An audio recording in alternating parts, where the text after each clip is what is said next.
9월 말, 태풍이 몰아쳤다. 일기예보는 주문처럼 외출 자제와 안전 유의를 반복해서 알렸다. 밤 11시가 다 되어가도록 내 약혼자 박주원은 코빼기도 보이지 않았다.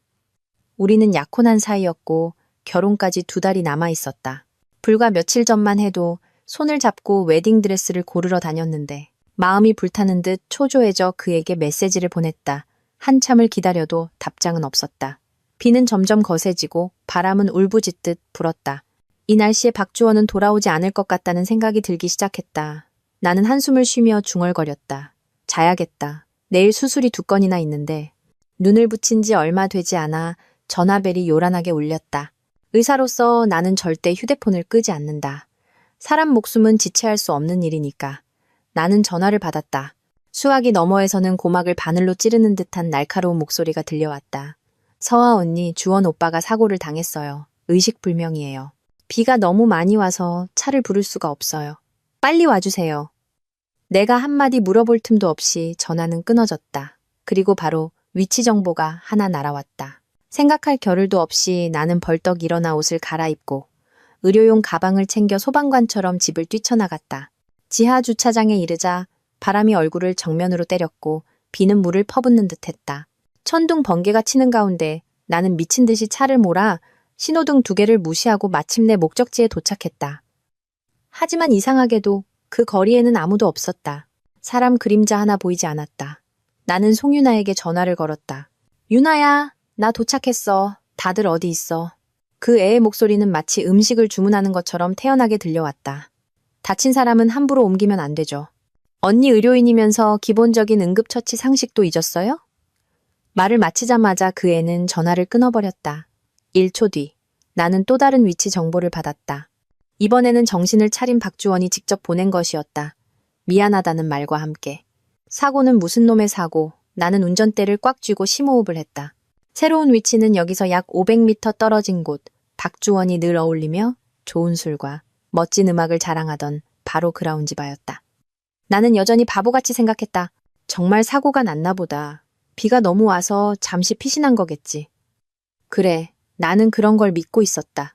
응급의학과 의사도 이렇게 우스꽝스러울 정도로 순진할 수 있었다. 차 문을 열자 바람이 몸을 휘감았고 차가운 비가 옷을 뚫고 들어와 머리카락은 흠뻑 젖고 옷은 몸에 착 달라붙었다. 바 앞 노란 불빛이 깜빡이고 축축한 벽돌벽은 빗속에 잠긴 듯했다. 나는 문을 밀고 들어갔다.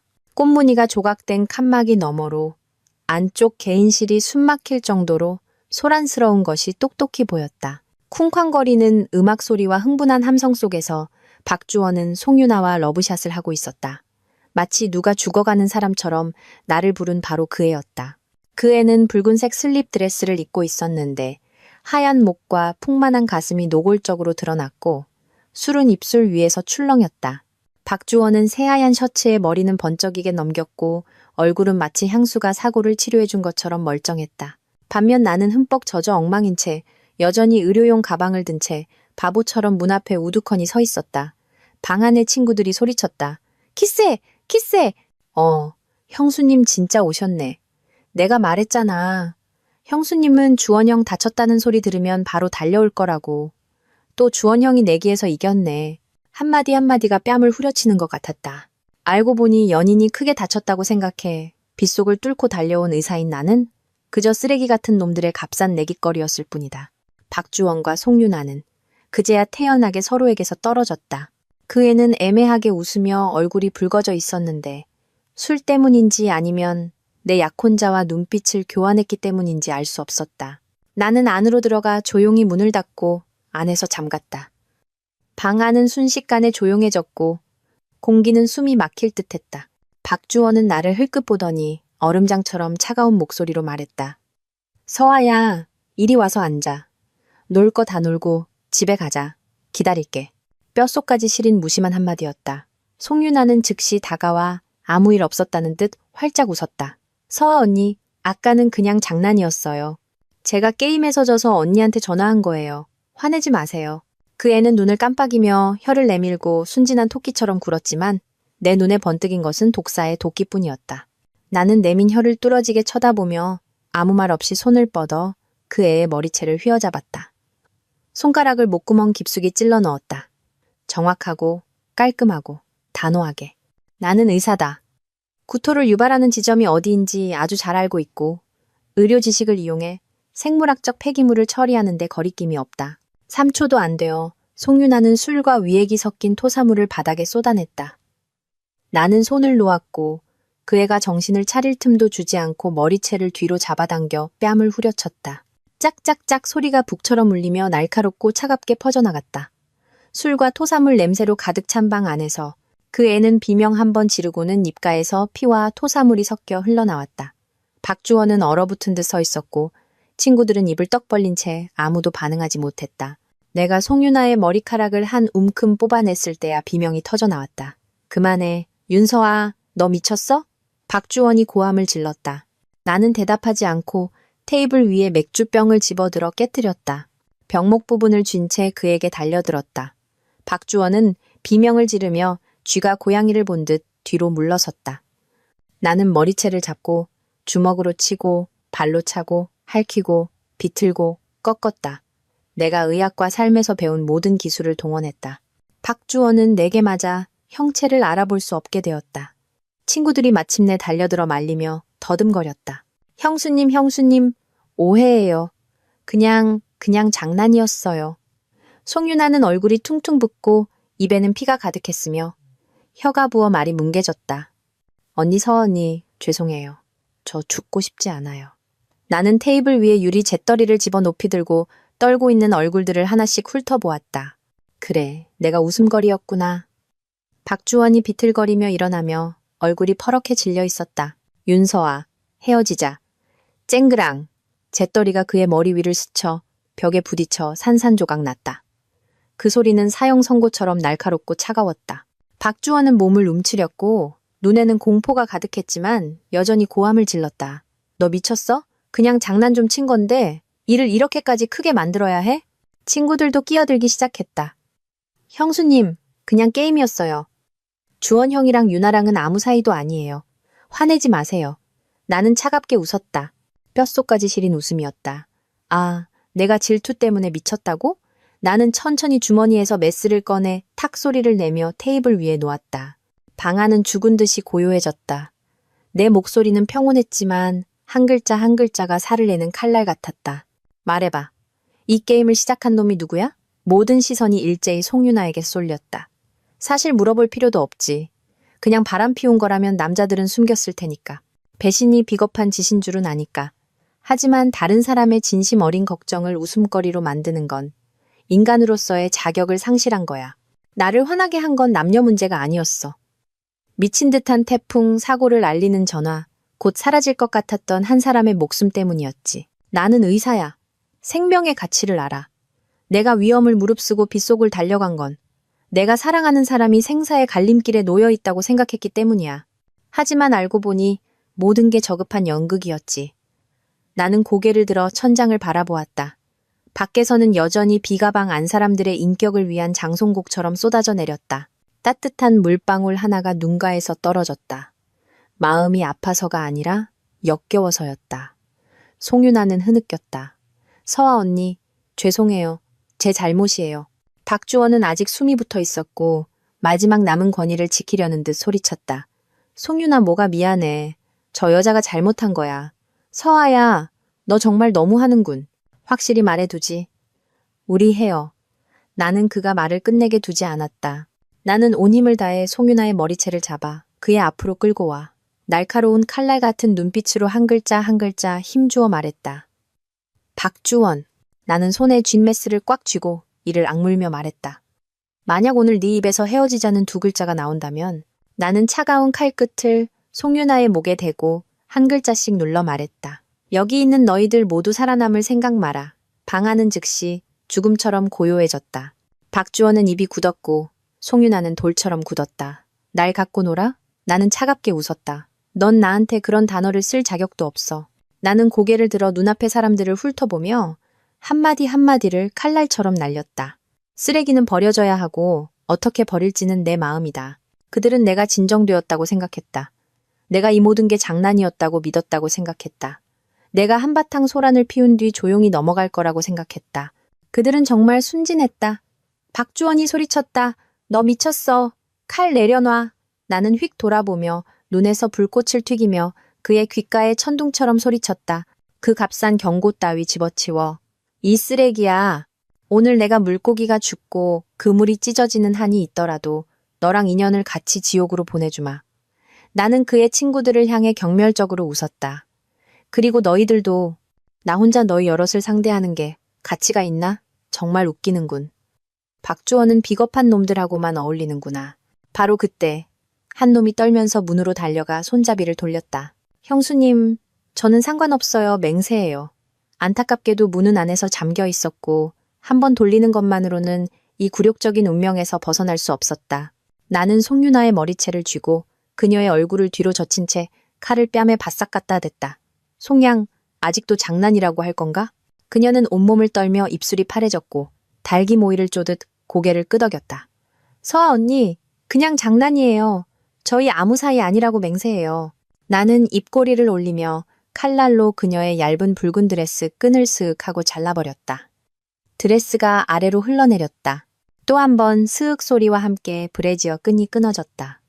송유나는 비명을 지르며 가슴을 감싸고 움츠러들었다. 나는 그녀의 머리채를 더 세게 잡아당기며 얼굴에 대고 소리쳤다. 장난이라고? 장난인데 옷까지 벗어? 내 놈의 장난 조상님 묘자리까지 파헤쳐볼까? 박주원은 애인이 친구들 앞에서 알몸이 되자 이성을 잃고 달려들었다. 그는 내 머리채를 잡고 뺨을 후려쳤다. 나는 피하지 않았다. 그 따귀를 받아들였다. 한쪽 뺨이 불타는 듯했고 입안에서는 피비린내가 났다. 좋아. 경찰이 와도 쌍방 폭행일 뿐이야. 바람난 현장을 잡은 여자가 질투심에 폭발하는 건 흔한 일이지. 범죄라고 할 것도 없어. 윤서아, 언제까지 난동을 부릴 거야? 박주원이 소리쳤다. 내가 좋게 말했는데도 분수를 모르다니. 그냥 장난이었다고. 알겠어? 바로 그때 밖에서 누군가 문을 부수고 들어왔다. 그의 친구들은 벌집을 쑤신 듯 흩어져 서로를 가리며 도망쳤고 아무도 감이 남아있지 않았다. 밖에서는 바직원과 손님들이 서커스를 보듯 호기심 어린 눈으로 몰려들었다. 나는 갑자기 박주원의 품에 뛰어들어 세상에서 가장 불쌍한 희생자인 양 엉엉 울었다. 장난? 장난을 이렇게 벌거벗고 해요? 나는 뒤로 물러나 방문 한가운데 서서 마치 무대 위 배우처럼 양팔을 벌리고 병원에서 봤던 아줌마들처럼 소리쳤다. 여러분 보세요. 이 천한년이 제 남자 품에서 벌거벗고 있으면서 장난이라고 하는데 이게 믿어지세요? 나는 송윤나의 머리채를 잡고 문 밖으로 질질 끌고 나왔다. 그녀는 몸을 웅크리고 드레스로 가슴을 가렸다. 나는 소리쳤다. 뭘 가려? 예전에 내 놈이 내 남자랑 찍은 침대 사진 나한테 보냈잖아. 이제 와서 뭐가 부끄러워? 나는 박주원에게 뛰어들어 그의 귀를 잡아당겼다. 말해! 이 가게 전체가 듣도록 크게 말해. 너 인연이랑 몇 번이나 잤어? 박주원은 화가 나서 나를 밀쳐 넘어뜨렸다. 그는 한 손으로 뺨을 감싸며 소리쳤다. 윤서아, 헤어지고 싶다. 싶다라는 말이 입에서 채 나오기도 전에 내 손에 들린 맥주병이 쾅 소리를 내며 그의 정강이에 내리꽂혔다. 비명이 밤하늘을 갈랐다. 혼란 속에서 송유나의 얇은 속옷이 내 손에 스윽하고 찢겨져 낡은 걸레처럼 바닥에 떨어졌다. 내 온몸은 피투성이었고 입가에서는 피가 흘렀지만 나는 손을 짚고 기어 일어났다. 눈은 태풍 속에서 거꾸로 타오르는 등불처럼 붉게 불타올랐다. 나는 통제불능의 야수처럼 미친 듯이 가게 안의 모든 것을 부수기 시작했다. TV 스피커, 테이블, 의자, 병들, 모든 것이 산산조각 났고 깨진 유리 조각들이 마치 내 자신의 미친 웃음소리처럼 사방으로 흩어졌다. 그때 나는 더 이상 의사가 아니었다. 나는 바람난 현장을 잡은 한 여자였고 이성은 사라지고 오직 들끓는 분노와 배신의 비린내만 남았다. 방문 앞 구경꾼들이 웅성거리며 붐볐다. 세상에 여자 하나에 남자 5, 그것도 바 한가운데서 알몸이라니. 아내한테 현장 발각됐나 봐. 이게 장난이라고? 바 한가운데서 같이 옷 벗는 게 쟤들 새로운 게임인가? 세상 사람들 다 바보인 줄 아나 봐. 혼란 속에서 나는 바 직원에게 끌려 현장에서 나왔다. 비는 여전히 퍼붓고 있었고 나는 밖으로 뛰쳐나갔다. 피와 물이 섞여 뼛속까지 시렸다. 하지만 나는 조금도 떨지 않았다. 그때 내 마음은 이비보다 더 차가웠으니까. 문에 이르렀을 때 나는 멈춰서서 CCTV가 설치된 병모서리를 힐끗 쳐다보았다. 나는 렌즈를 똑바로 응시하며 입꼬리를 살짝 올리고 웃었다. 장난이라고? 너희들 장난치는 거 좋아하지? 좋아. 내가 너희들 그 장난을 보는 사람마다 좋아요 누르고 하트 날리고 저주를 퍼붓는 연속극으로 만들어주지. 비가 먹기 시작하고 바람도 잦아들었다. 태풍은 지나갔지만 그 여파는 이제 막 시작되고 있었다. 나는 차를 몰아 병원으로 갔다. 들어서자마자 당직 의사들이 나를 보고 귀신이라도 본 듯 고개를 들었다. 얼굴은 멍들고 머리는 헝클어지고 의사 가운은 피로 얼룩져 찢어져 있었고 발에는 유리 조각 2개가 밝혀 살이 드러나 붉게 부어 있었다. 한 당직 의사가 놀라서 더듬거렸다. 윤 선생님, 싸우셨어요? 나는 한숨을 쉬었다. 바람난 남편 잡으러 갔다가 눈이 삐어서 쓰레기 같은 남자를 만났지. 남의 집 여자랑 함부로 자는 놈이라 참을 수가 없었어. 나쁜 남자는 헤어지면 그만이죠. 선생님만 힘드실 텐데 나는 고개를 끄덕였다. 나쁜 남자는 끝내야지. 하지만 감히 나를 웃음거리로 만든 그 상간녀는 하늘이 무너져도 빚은 제대로 받아내야지. 나는 즉시 내일 있을 수술 2건을 인계했다. 이 상태로는 메스를 잡을 정신이 아니었다. 사람 목숨은 내 분풀이 대상이 될 수 없었다. 다행히 모두 간단한 수술이라 막판에 담당이를 바꾸는 게 큰 문제는 아니었다. 늦잠을 자고 오전 10시가 넘어 하 과장님으로부터 사무실로 오라는 전화를 받았다. 하도윤 과장님, 우월한 유전자의 대표격인 그는 키 180-18cm의 모델 같은 몸매, GQ 잡지에서 튀어나온 듯한 얼굴에 고전적인 검은 뿔테 안경을 써서 마치 로맨틱한 한국 드라마 속 교수님 같았다. 그런 사람이 의사를, 그것도 과장까지 하다니 좀 아까운 비주얼이었다. 내가 들어가자마자 그는 내게 고소장 한 장을 내밀었다. 훑어보고는 웃음이 터졌다. 예상대로 박주원이었다. 이런 비열한 수는 그만이 쓸 줄 아는 짓이었다. 나는 고개를 들고 입꼬리를 올렸다. 오후에 사직서 제출할게요. 고소당했으니 모양새는 좀 갖춰야죠. 걔들처럼 뻔뻔할 순 없으니까요. 저희 집에 한의원이 있는데 가업이나 이어받아야겠어요. 잘못을 인정하고 반성하고 사과하는 건 내 사전에 없었다. 하 과장님이 내게 물 한 잔을 따라주며 무심하게 말했다. 우리 병원은 사립병원이지 국공립병원이 아니에요. 저런 쓰레기 같은 서류 따위 아무도 신경 안 써요. 나는 속으로 차갑게 웃었다. 젊은 사람이 벌써 보온병에 담긴 고지베리 차나 마시고 입으로는 무슨 간부회의 연설 같은 소리나 하고 참나 저 안 자르실 건가요? 아니면 붙잡으시는 건가요? 나는 심호흡을 하고 팔을 걷어붙이며 반박하려는데 그가 말을 이었다. 이봐요.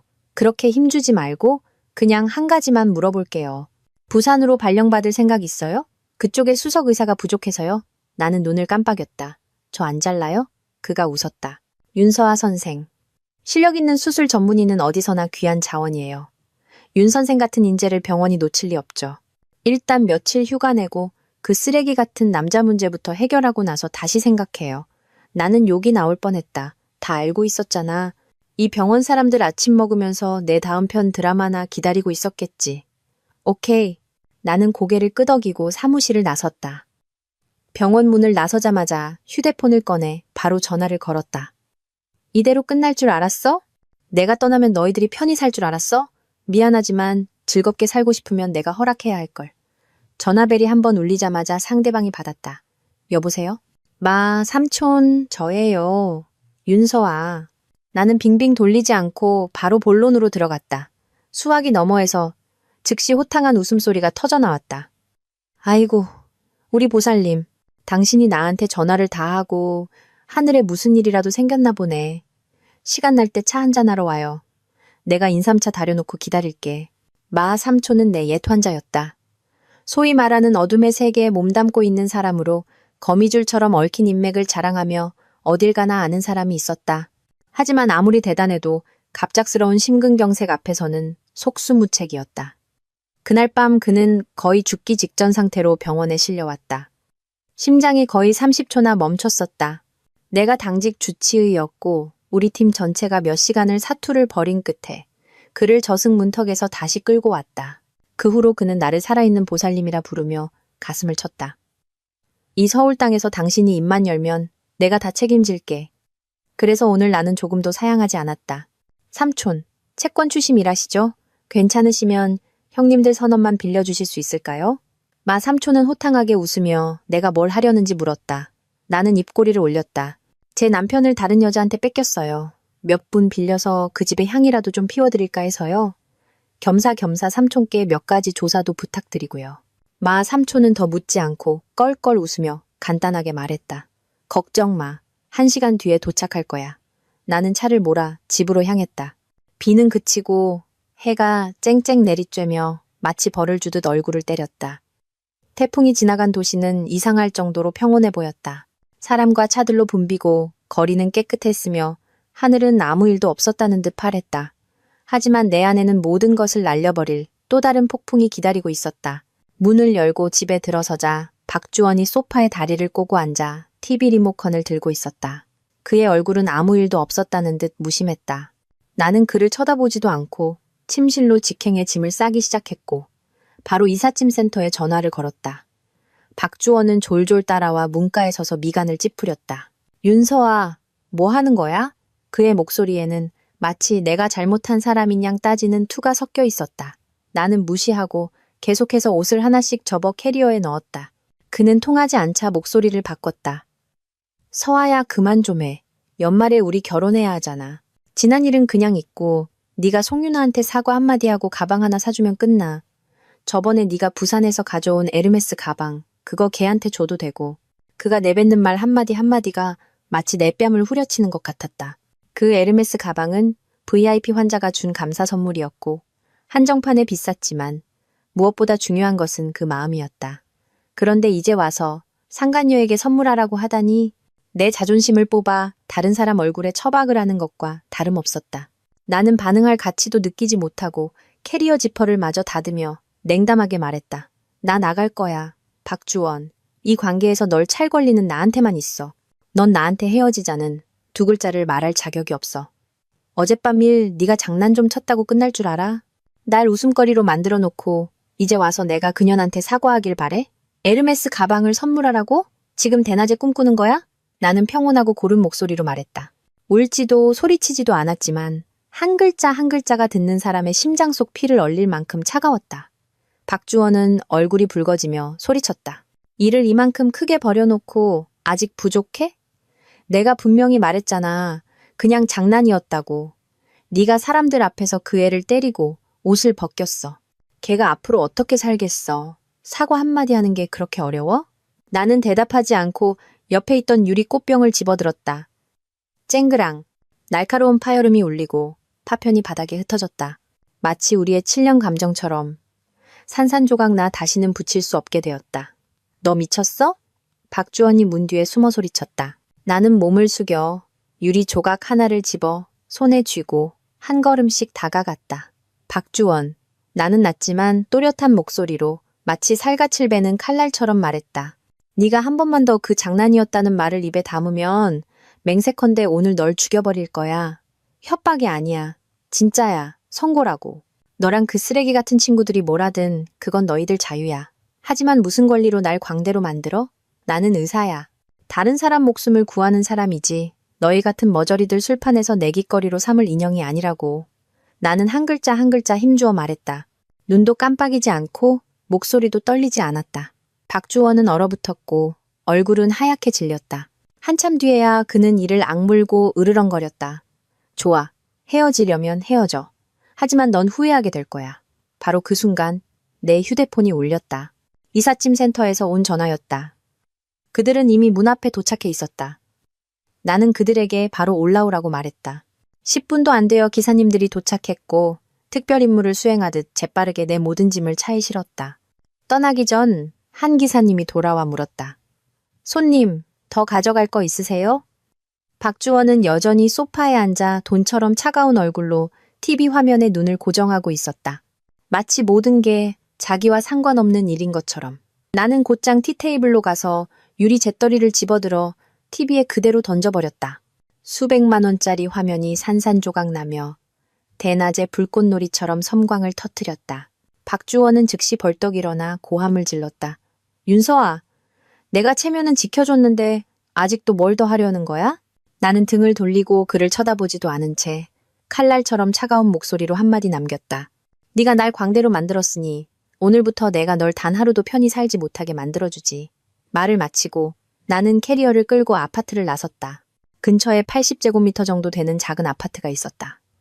크지는 않지만 깨끗하고 조용하며 가장 중요한 것은 내 명의로 된 집이라는 점이다. 어머니는 예전에 여자는 반드시 자기 이름으로 된 집이 있어야 한다고 하셨다. 단 1제곱미터라도 자기 것이어야 한다고. 그땐 별 생각 없었지만 지금 보니 어머니는 신과 같았다. 다음 날 일요일, 나는 온몸에 문신을 한, 어깨가 떡 벌어진, 마치 조폭 영화에서 튀어나온 듯한 남자 4명을 데리고 송씨 집으로 직행했다. 쾅! 쾅! 쾅! 나는 문을 미친 듯이 두드리며 확성기를 들고 소리쳤다. 송윤아, 이리 나와. 내 남자랑 잔 걸로도 모자라. 감히 날 잔치상에서 놀림감으로 만들어? 나와. 이대로 넘어갈 줄 알아? 문신한 형님 중 한 명이 문을 걷어차기 시작했다. 어깨로 한 번 치자 문이 활짝 열렸다. 문이 열리자마자 송윤아의 어머니가 얼굴이 붉어져서 뛰쳐나와 소리쳤다. 당신들, 이게 무슨 짓이야? 내 딸은 정숙한 애야? 나는 말을 많이 하지 않고 주머니에서 사진 한 장을 꺼내 그녀의 얼굴에 들이밀었다. 똑똑히 보세요. 이게 당신의 정숙한 딸인가요? 그 애일이 나오라고 하세요. 직접 그 입으로 해명을 듣고 싶으니까. 나는 확성기를 들고 온 동네가 울릴 정도로 크게 소리쳤다. 이웃 여러분, 제발 좀 판단해주세요. 송신의 딸이 제 남자친구를 뺏은 것도 모자라 사고 났다고 거짓말해서 저를 비바람 속에 바로 달려가게 만들었어요. 제가 도착했을 때 어땠는지 아세요? 그 여자는 제 남자친구 품에 안겨 벌거벗은 채로 신랑 신부처럼 러브샷을 하고 있었어요. 그러고는 다들 박수치며 웃으면서 장난이라고 했어요. 여러분, 이게 사람으로서 할 짓입니까? 양쪽 집에서 사람들이 구경하러 쏟아져 나왔다. 문을 연 사람, 현관에 선 사람, 현장에서 바로 동영상을 찍는 사람도 있었다. 저 송윤아라는 애, 순한 줄 알았더니 클수록 망나니가 다 됐네. 지난주에는 엉덩이가 다 보이는 짧은 치마 입고 골목에서 뱀처럼 꼬리치는 거 봤는데 어젯밤에 개바에서 벌거벗고 미친 듯이 소리 지르면서 뛰쳐나왔잖아. 내가 동영상 다 찍어놨어. 주민 단톡방에 올려. 저런 것들은 탈탈 털어서 발도 못 붙이게 해야 해. 송씨 아주머니의 얼굴은 시커멓게 변했고 이마에 핏줄이 툭툭 튀었다. 그녀는 휙 돌아서 집 안으로 소리쳤다. 송윤아, 당장 나와. 엄마한테 똑똑히 말해. 도대체 무슨 짓을 한 거야? 송윤아가 비틀거리며 나왔다. 머리는 헝클어지고 얼굴은 퀭했으며 몸에는 구겨진 잠옷 한 벌만 걸치고 있었다. 딸을 보자마자 어머니는 달려들어 머리채를 잡고 세게 잡아당겼다. 네가 어제 흠뻑 젖은 개처럼 들어와서는 미끄러져 넘어졌다고 했지. 그럼 이 상처는 뭐야? 남한테 맞고도 감히 거짓말을 해? 송윤아는 머리를 감싸며 아프다고 소리쳤고 눈물 콧물을 흘리며 떨면서 나를 쳐다봤다. 서아 언니, 오해예요. 저랑 주원 오빠는 정말 그냥 술 좀 마시고 장난친 것뿐이에요. 나는 코웃음을 쳤다. 또 장난이라고. 나는 손을 휘둘러 짝 하는 경쾌한 소리가 마당에 울려 퍼지게 했고 온 동네가 숨을 죽였다. 나는 확성기를 그녀의 얼굴에 대고 소리쳤다. 넌 내 남자친구랑 벌거벗고 러브샷을 했어. 내가 눈 감아줄 수도 있었어. 하지만 태풍 속에서 사고 났다고 거짓말해서 나를 바로 달려가게 만들어 너희 둘의 웃음거리가 되게 했어. 내 마음을 시험한 거야. 아니면 세상 사람들 앞에서 날 모욕하려던 거야? 네 장난은 남의 얼굴에 똥칠하려고 하는 거냐고. 구경꾼은 점점 더 많아졌고 분위기는 폭발 직전이었다. 저 애 진짜 뻔뻔하네. 본처를 불러서 연극 구경시키다니. 이거 완전 배신극 아니야? 저런 못된 년. 남을 함정에 빠뜨려서 비웃다니. 맞아도 싸. 바로 그때 문신한 형님 4명이 행동에 나섰다. 플라스틱 봉이 송씨 집의 가구와 집기들을 쾅쾅 내리쳤다. 송윤아의 어머니는 비참하게 울부짖었고 그녀의 아버지는 말리려다 바닥에 넘어졌다. 송윤아의 오빠가 덤벼들려 했지만 나를 건드리기도 전에 한 형님에게 제압당해 팔이 꺾이고 무릎이 잠겨되지 멱다는 소리를 내며 신음했다. 송씨 집이 폐허더미만 남았을 때 나는 천천히 주머니에서 책 한 권을 꺼내 송윤아의 얼굴 앞에 들어보이며 차갑게 웃었다. 경찰에 신고 안 해? 경찰이 와서 배상금 계산해줄까봐 무서워? 내가 얼마를 물어야 할지 알고 싶어? 경찰은 오지 않았지만 나타난 사람은 박주원이었다. 송윤아는 얼굴이 퉁퉁 붓고 눈물이 그렁그렁한 채 즉시 박주원의 품에 작은 고양이처럼 파고들었다. 나는 그곳에 서서 확성기를 든 채 차가운 눈빛으로 질투도 분노도 동요도 없이 서 있었다. 하지만 바로 다음 순간 박주원은 갑자기 그녀를 밀쳐내고 얼음장처럼 차가운 얼굴로 한 글자 한 글자 힘주어 말했다. 송윤아 씨, 당신은 내 비서일 뿐이야. 제발 분수를 좀 지켜.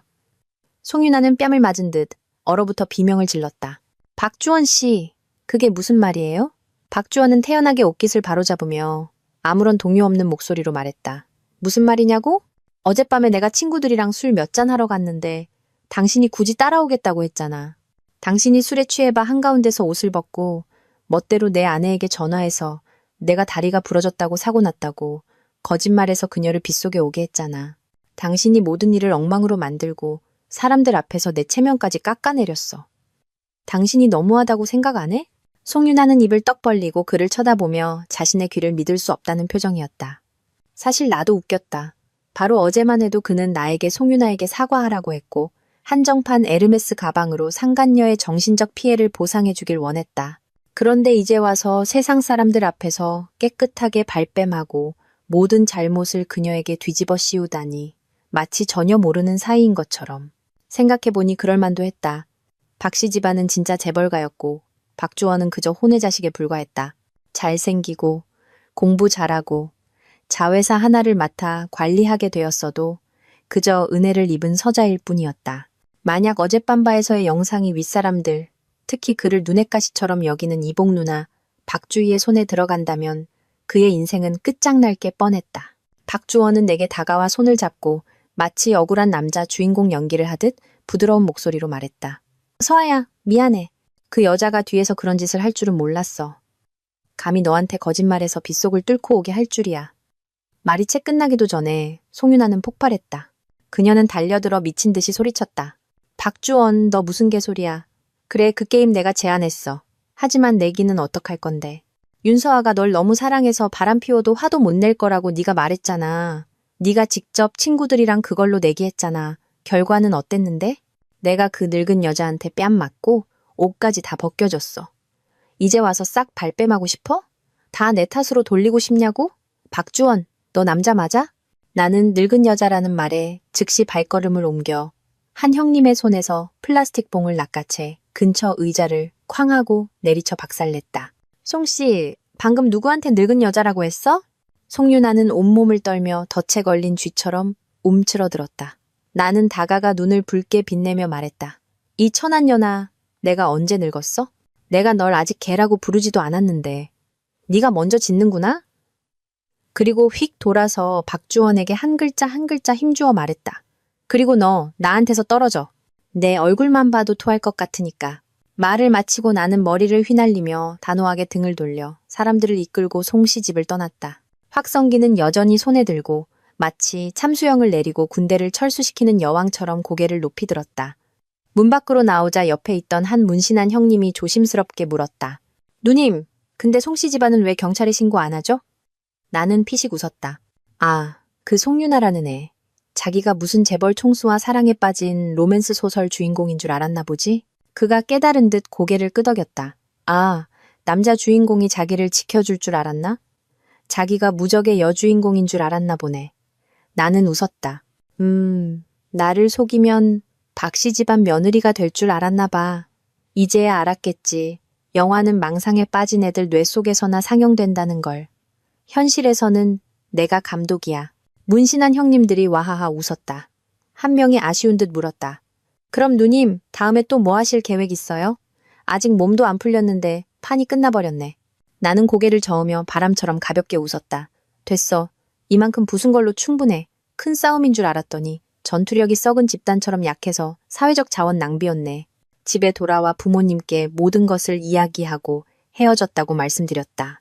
내가 7년 동안 사랑했던 사람, 함께 웨딩드레스를 골랐던 사람, 부모님께서 연말 결혼식을 위해 예물과 예단, 함까지 다 준비해 두셨던 그 사람. 모든 것이 끝났다. 하지만 괜찮다. 끝은 또 다른 시작이니까. 이번에는 나의 시작이다.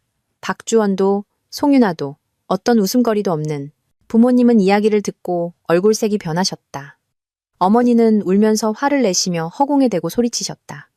세상에 세상에, 내가 걔를 친아들처럼 예뻐했는데, 내가 식당 차리라고 적금 통장까지 주려고 했는데, 알고 보니 쓰레기만도 못한 놈이었구나. 나는 조용히 어머니를 안심시켰다. 괜찮아요, 엄마. 저 아직 젊어요. 7년을 잃고 교훈 하나를 얻었어요. 이번에 부산으로 발령받아서 처음부터 다시 시작할 거예요. 어머니는 그 말을 듣고 우셨다. 딸이 혼자 멀리 가는데 엄마가 어떻게 마음을 놓겠어. 나는 어머니를 안고 미소 지었다. 요즘은 오고 가기 쉽잖아요, 엄마. 오고 싶으면 바로 올 수 있어요. 비행기 타면 몇 시간이면 되는데요. 나는 일주일 넘게 더 머물며 모든 것을 정리하고 마음을 다잡았다. 막 도시를 떠나려 할 때 한 사람에게서 메시지를 받았다. 박주원이 만나자고 했다. 나는 놀라지 않았다. 이미 예상했다. 마 삼촌이 언론계에 심어둔 정보원이 박주원이 송윤아를 해고했다고 알려왔다. 그녀는 인턴십이 이틀 남았는데 지금 해고되면 졸업도 못하고 학위도 못 받게 된다. 그리고 예상대로 송윤아는 즉시 회사로 와서 난동을 부렸다. 송윤아는 그 사건 이후 미친 듯이 책상을 부수고 소리 지르며 박주원을 만나게 해달라고 요구했다. 다음 날 다시 회사에 와서 난동을 부리려 했지만 경비원에게 문 앞에서 바로 제지당했다. 그리고 그날 바에서의 사건은 사진과 동영상이 여전히 유출되어 그녀가 거의 벌거벗은 채 박주원과 손을 잡고 남자들의 환호 속에서 깔깔거리는 장면이 바이러스처럼 퍼져나갔다. 처음에는 업계 내부 게시판에서 시작되어 하룻밤 사이에 외부로 퍼졌다. 결국 그들이 비밀이라고 생각했던 장난은 대낮에 공개적으로 발가벗겨지는 쇼가 되었고 아무도 수습할 수 없게 되었다. 회사 전체가 사진과 영상 사본을 다 보았고 툭툭 던지는 시선과 등 뒤에서 수군거리는 말들은 수백 개의 독 묻은 칼날이 되어 송윤아를 향했다. 그녀는 봉황이 되려던 촌달기라고 비웃음당했다. 옷을 다 벗고도 부잣집 도련님 침대에 오르지 못하고 결국 쓰레기처럼 버려졌다고. 그럼 박주원은 그 뻔뻔한 놈은 입만 열면 자기는 완전히 무관하다고 했다. 그는 송윤아가 술을 너무 많이 마셔서 스스로 옷을 벗고 스스로 일을 벌였으며 자기는 덤터기를 썼다고 여기저기 떠들고 다녔다. 심지어 내가 오해해서 일방적으로 헤어지자고 하고 소란을 피워 자기를 몇 주 동안이나 힘들게 했다고까지 말했다. 요컨대 한마디로 그는 피해자 코스프레의 달인이었다. 내가 메스를 들고 재떨이를 부수고 사람들을 데리고 싸운 일은 그에 의해 깨끗하게 지워져 마치 없었던 일처럼 되었다. 동료들 앞에서는 심지어 순정파 남자 주인공 행세까지 했다. 다들 알잖아. 내가 서아를 얼마나 사랑하는지. 대학교 때 처음 봤을 때 첫눈에 반했어. 2년 동안 따라다녀서 겨우 사귀었지. 우리 7년 사귀고 곧 결혼할 참이었는데 어떤 멍청한 여자 때문에 모든 게 망가졌어. 그리고 바사건 말인데 난 그냥 친구 몇 명이랑 술 마시러 간 것뿐이야. 그 송윤아라는 애가 굳이 따라오겠다고 해서 어리니까 그냥 재밌게 놀고 싶나 보다 했지. 누가 알았겠어. 걔가 화장실에 숨어서 서아한테 전화해서 내가 사고 났다고 거짓말할 줄. 서아는 날 진심으로 사랑하니까 소식 듣고 빗속을 뚫고 달려왔다가 그 미친년한테 화나서 오해하고 헤어지게 된 거야. 남자의 입은 정말 흙을 백으로 만드는 최고의 도구였다. 내가 당사자가 아니었다면 나도 그의 말에 속아 고개를 끄덕이며 믿었을 것이다. 그럼 송윤아는 졸업장도 없고 직업도 없고 사회 전체가 침을 뱉었다. 부모, 형제부터 이웃까지 모두가 비난하고 멸시하고 등 뒤에서 수군거렸다. 더 비참한 것은 더러운 남자들이 메시지를 보내 추근대기 시작했다는 것이다. 하룻밤에 얼마야? 바에서 남자 5이랑 놀았으면 밖에서도 꽤 잘 놀겠네? 재벌 여주인공을 꿈꾸던 아이는 결국 사회의 지옥으로 직행했다. 아무도 끌어올려주지 않고 아무도 동정하지 않았다. 며칠 후 나와 박주원은 카페에서 만났다. 그는 아주 멋지게 나타났다. 손에는 커다란 꽃다발을 들고 새로운 샤넬 가방까지 들고 왔다. 네가 원하는 건 뭐든 사줄게라는 식이었다. 나를 보자마자 그는 다가와 드라마 남자 주인공처럼 반짝이는 눈빛으로 말했다. 서아야, 정말 가고 싶은 거야? 나랑 그 여자 사이에는 아무것도 없어. 그냥 오해야. 맹세할게. 이제부터 너만 사랑하고 다른 여자는 눈길도 안 줄게. 여비서들 다 바꿨어. 나는 웃음이 터졌다. 구름처럼 가벼운 목소리였지만 한 글자 한 글자가 면도날처럼 날카로웠다. 박주원. 그 시나리오는 너 자신이나 속일 수 있을걸. 회사 전체가 너희 둘이 무슨 사이인지 모르는 사람이 없어. 그냥 네가 상사라서 감히 말을 못하는 거지. 속으로는 다 경멸하고 있다고. 게다가 내가 직접 봤는데 모르는 척 할 수 있겠어? 더러운 건 재활용 안 해. 그리고 내가 말했잖아. 너와 나 사이에서는 나만 널 찰 권리가 있다고. 넌 나한테 헤어지자고 할 자격 없어. 말을 마치고 나는 마지막 남은 커피를 한 모금 마시고 종업원을 불러 계산했지만 내 몫만 계산했다. 문 밖으로 나오자 그는 여전히 따라와 붙잡았다. 서아야, 일 처리 다 되면 내가 부산으로 찾아갈게. 나는 돌아보지 않고 대답하지 않고 마치 박주원이라는 존재가 내 인생에 없었던 것처럼 차갑게 걸어갔다. 2달 후, 나는 마삼촌에게서 전화를 받았다. 윤보살, 아직 부산에 있어? 나는 난간에 기대어 한가롭게 대답했다. 네, 그럼요. 무슨 일이에요? 하늘이라도 무너졌어요? 마삼촌은 호탕하게 웃었다. 하늘이 무너질 정도는 아니고 그 분수 모르는 대개 남자가 차에 치여 한참을 날아갔어. 다리 한쪽은 박살나고 가슴 늙골은 절반이 부서지고 머리에는 커다란 구멍이 뚫렸지. 뇌가 깨졌는지는 아직 모르겠고 지금 중환자실에 누워있는데 사느냐 죽느냐는 아직 몰라. 나는 눈썹을 치켜 올리며 살짝 웃었다. 여기까지 들으니 아직 안 죽었군. 마삼촌은 마른 웃음을 지었다. 사고일까 고의일까 맞춰보쇼. 나는 차를 한 모금 마시고 평온하게 대답했다.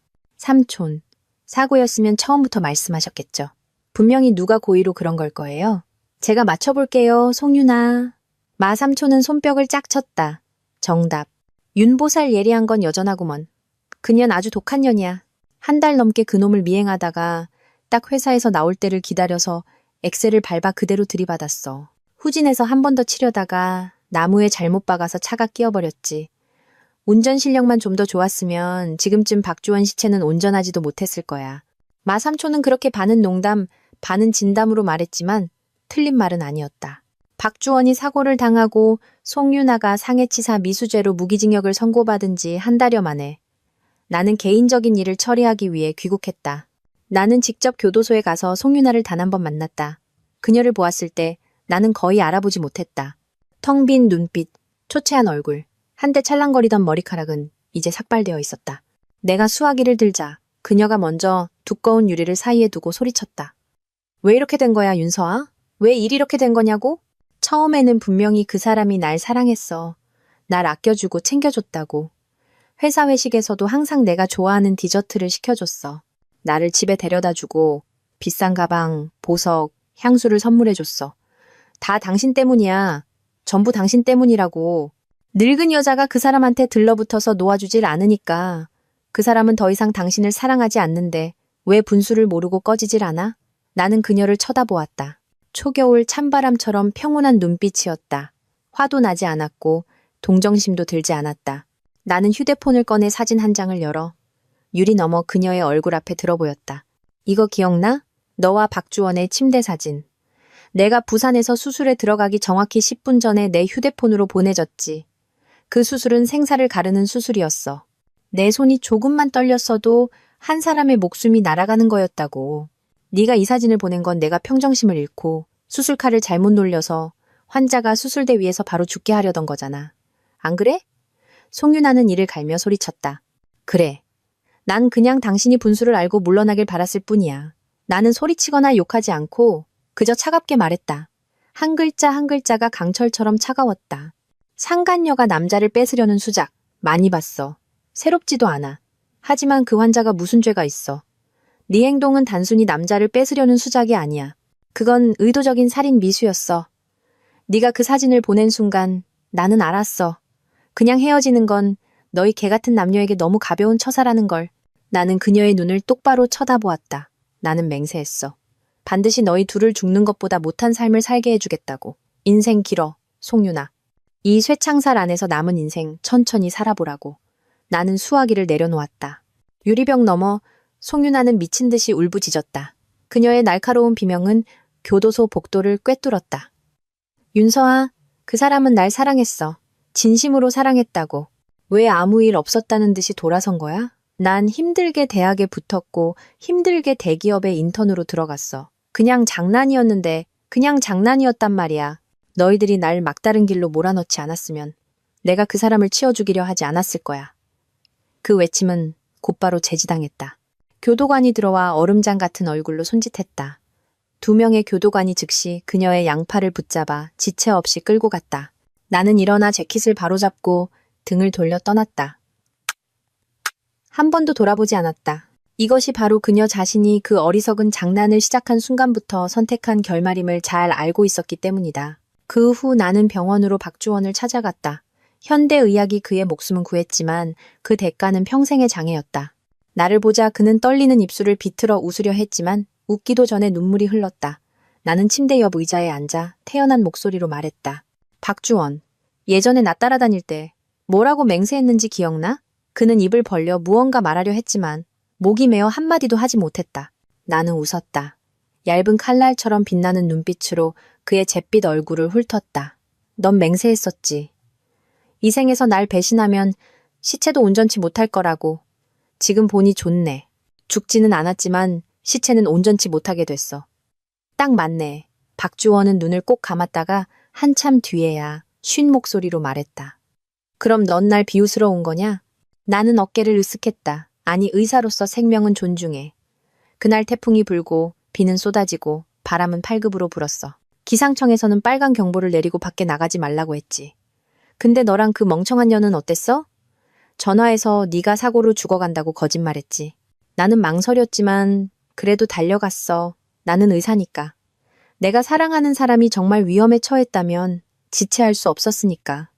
나는 차갑게 웃었다.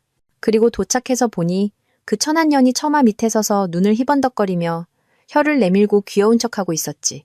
서아 언니, 그냥 장난 좀 친 거예요. 화내지 마세요. 넌 내가 네가 바람 피워서 그년이랑 자서 화난 줄 알지? 아니, 난 질투 때문에 화난 게 아니야. 존중받지 못해서 화난 거야.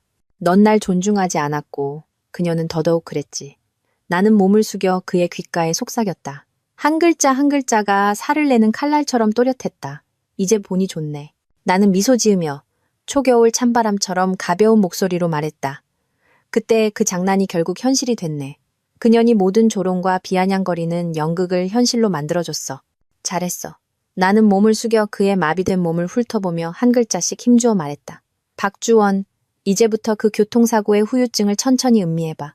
누워 지내면서 생긴 욕창, 밤낮으로 쑤시고 피고름이 나는 부러진 뼈, 그리고 약간의 돈만 쥐어주면 언제든지 널 때리고 욕하고 네 얼굴에 침을 뱉을 수 있는 야간 간병인들까지. 결국 너도 네가 버렸던 장난 속에서 살아있는 광대가 된 거야. 제대로. 나는 살짝 웃다가 무언가 생각난 듯 고개를 갸웃하며 물었다. 아, 근데 듣자 하니 내 공금 횡령 사건이 드러났다며? 박씨 집안에서 너한테 정신 이상자 딱지를 붙이려고 준비 중이라던데. 맞아? 박주원은 온몸을 떨기 시작했고 그의 눈에는 숨막히는 공포 외에는 아무것도 남아있지 않았다. 서아야, 가지 마. 제발 날 버리지 마. 구해줘. 제발 날 데려가줘. 네가 가면 그들이 날 죽일 거야. 나는 대답하지 않고 돌아보지도 않은 채 몸을 돌렸다. 자업자득이다.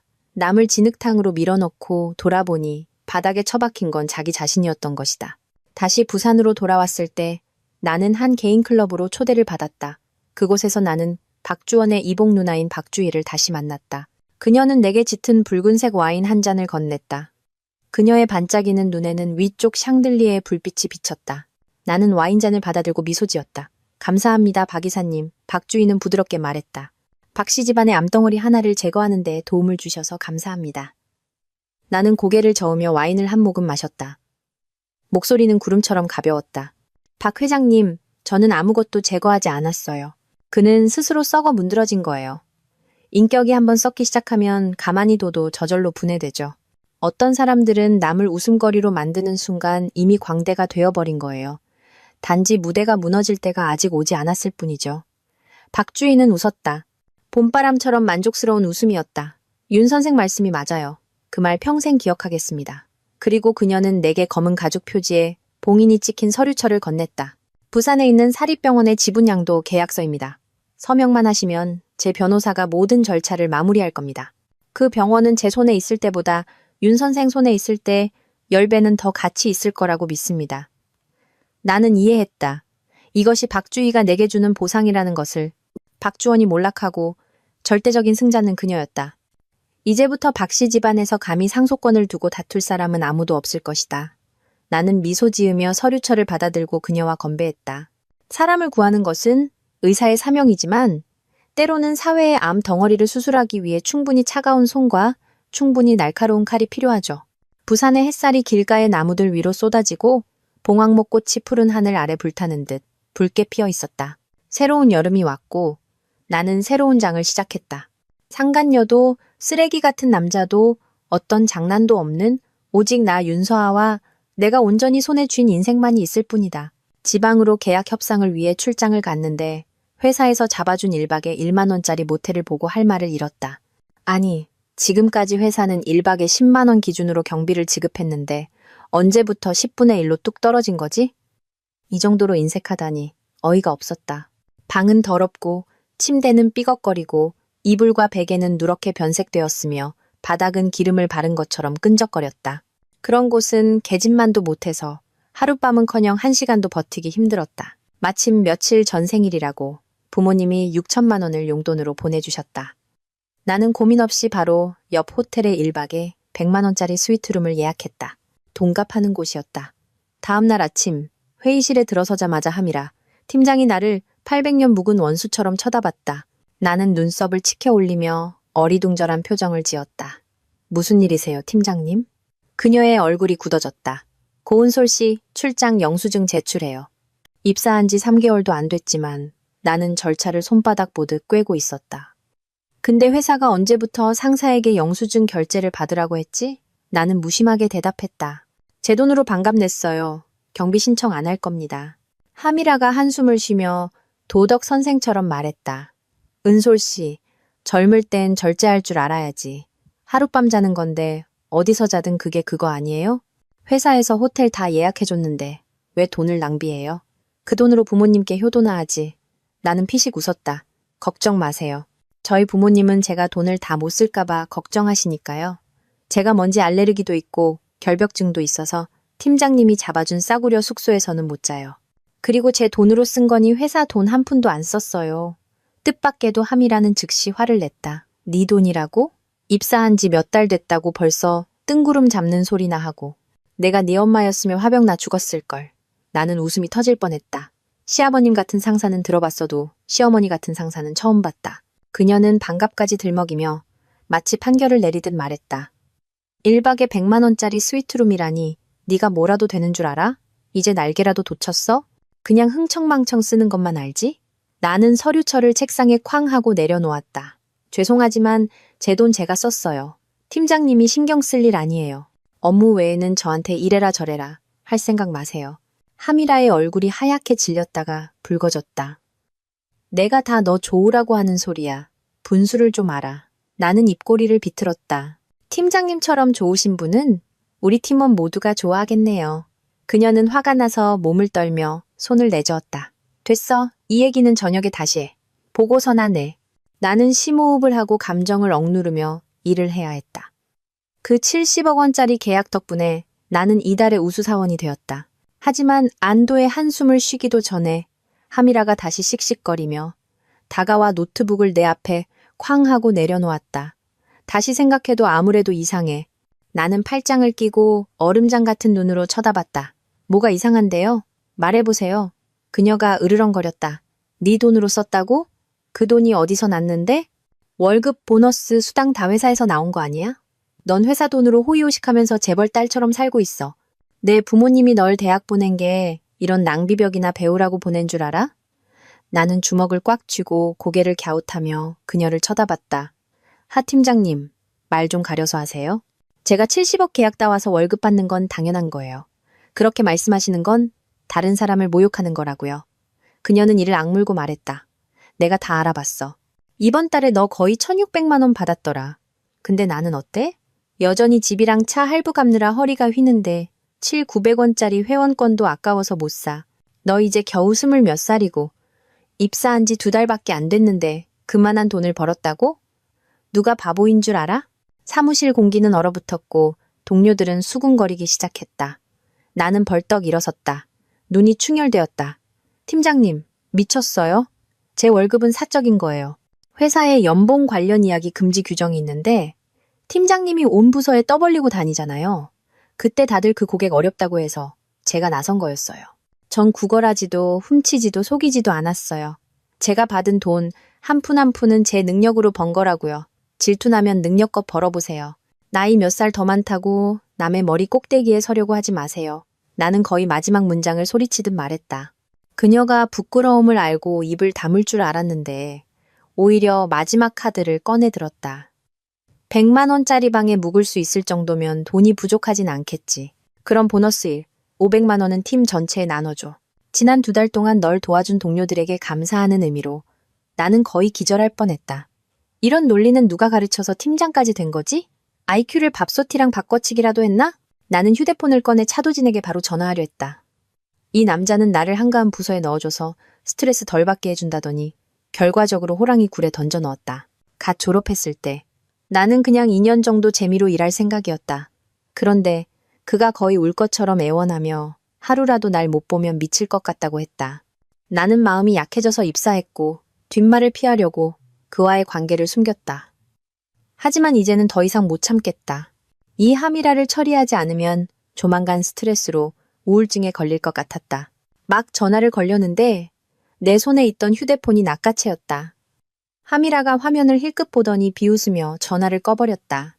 저장명이 내 사랑이라니 너도 꽤 대담하네. 은솔씨, 돈 때문에 별짓을 다 하는구나? 그녀는 가까이 다가와 마치 속삭이듯 말했지만 목소리는 사무실 전체가 들을 수 있을 만큼 컸다. 보너스 1, 500만 원.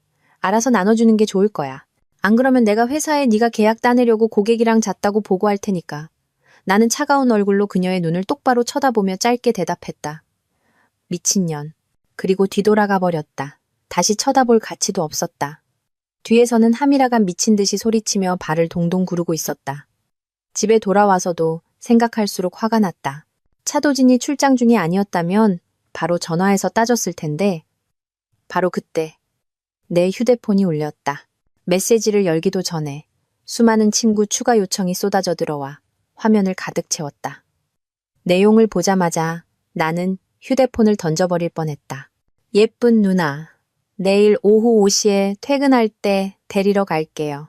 은솔씨, 저희 집은 가난하지만 진심이에요. 저랑 결혼하면 주부로만 사시면 돼요. 아무 걱정 없이. 미인씨, 괜찮으시면 이번 주에 혼인신고하죠. 나는 아직 정신을 차리기도 전에 500명짜리 결혼정보회사 단톡방에 초대된 것을 발견했다. 방 안에는 내 이름, 직장부터 증명사진까지 모든 개인정보가 다 까발려져 있었다. 심지어 방장은 내 사진을 첨부한 상품 가격표까지 만들어 마치 내가 판매 중인 상품인 양 광고하고 있었다. 상반신 사진 9, 900원, 전신 사진 29, 900원, 민낯 사진 59, 900원. 방 안에 더럽고 저속한 말들을 읽으니 대낮에 뺨을 맞은 것처럼 머리가 띵했다.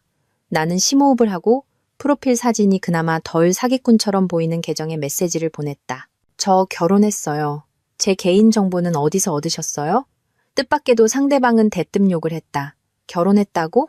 그럼 니네 엄마는 왜 신청한 건데? 온 가족이 돌았냐? 금붕어, 뇌 같은 년. 나는 화가 나서 손이 떨렸다. 우리 엄마는 절대 그럴 리 없다. 엄마는 나와 차도진의 결혼식에도 참석하셨다. 그 방장의 말은 내게 음모의 냄새를 풍겼다. 다음 날 아침 회사에 발을 들이자마자 하미라가 내 자리에 떡하니 다리를 꼬고 앉아 세상을 다 가진 듯한 표정으로 앉아 있었다. 은솔씨, 어제 내가 소개해준 맞선 상대들은 어땠어? 천천히 골라봐. 내가 인생 선배로서 진심으로 충고하는데 젊은 여자는 길을 잃기 쉬워. 결혼하면 바로 안정되니까.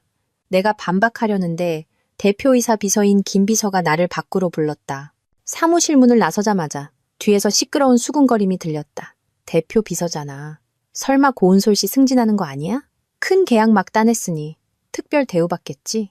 하미라가 피식 웃으며 차갑게 말했다. 걔가 승진하고 싶다고? 내 시체를 밟고 가라지. 아마 대표한테 불려가서 징계받는 걸 거야. 나는 한 글자 한 글자 똑똑히 들었지만 대꾸할 가치도 없었다.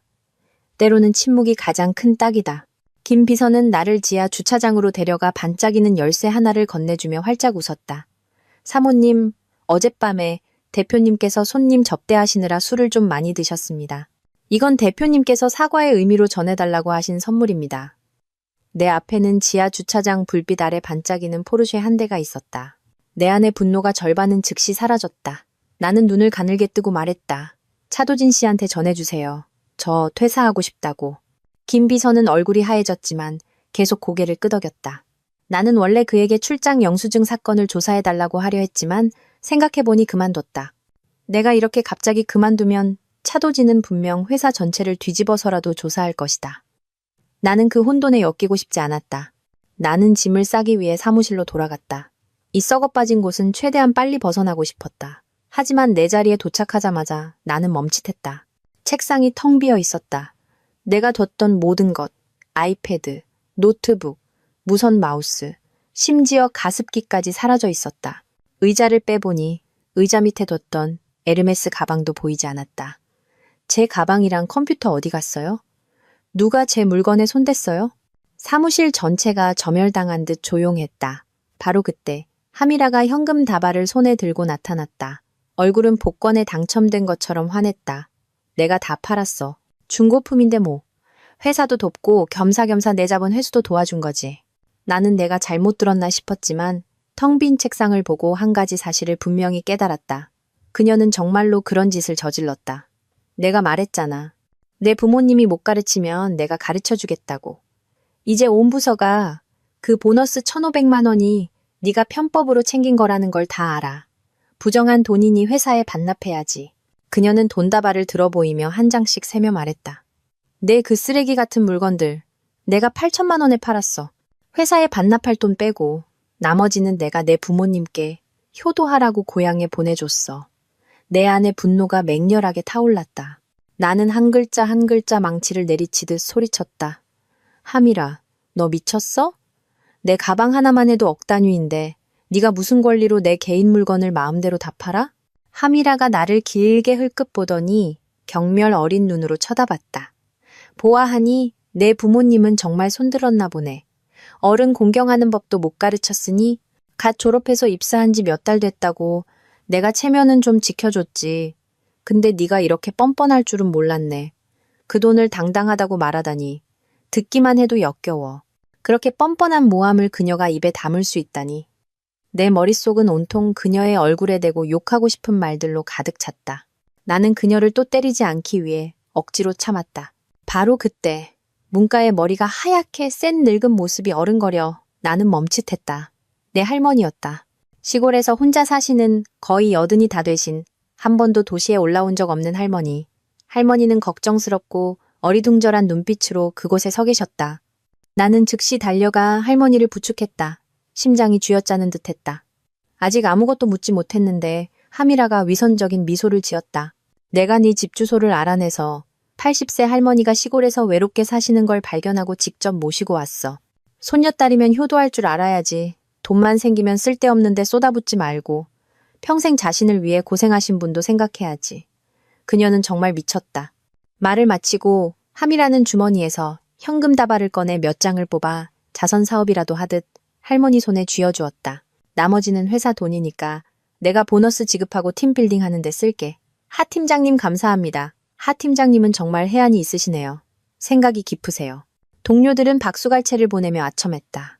할머니는 돈 몇 장을 들고 방 한가운데 멍하니 서 계셨다. 분명히 놀라서 정신이 없으신 것 같았다. 나는 속이 타는 듯했다. 이제 나는 체면도 논쟁도 신경 쓰지 않았다. 나는 그저 빨리 할머니를 이 미친 곳에서 모시고 나가고 싶었다. 내가 몸을 돌려 떠나려는데 갑자기 등 뒤에서 남자의 목소리가 울렸다. 지하 주차장에 있는 포르쉐. 차주분 누구시죠? 포르쉐 회사 경비원이었다. 나는 차고에 차도진이 어젯밤 선물해준 새 포르쉐 한 대만 있다는 것을 똑똑히 기억했다. 경비원이 사진 한 장을 들어보이자 사무실 전체가 즉시 술렁였다. 사진 속 차의 페인트는 여기저기 긁혀 있었고 차 유리는 박살나 있었으며 누군가 흰색 페인트로 상간녀, 개념 같은 글자를 휘갈겨 써놓았다. 나는 머릿속에서 쾅하는 소리를 들었다.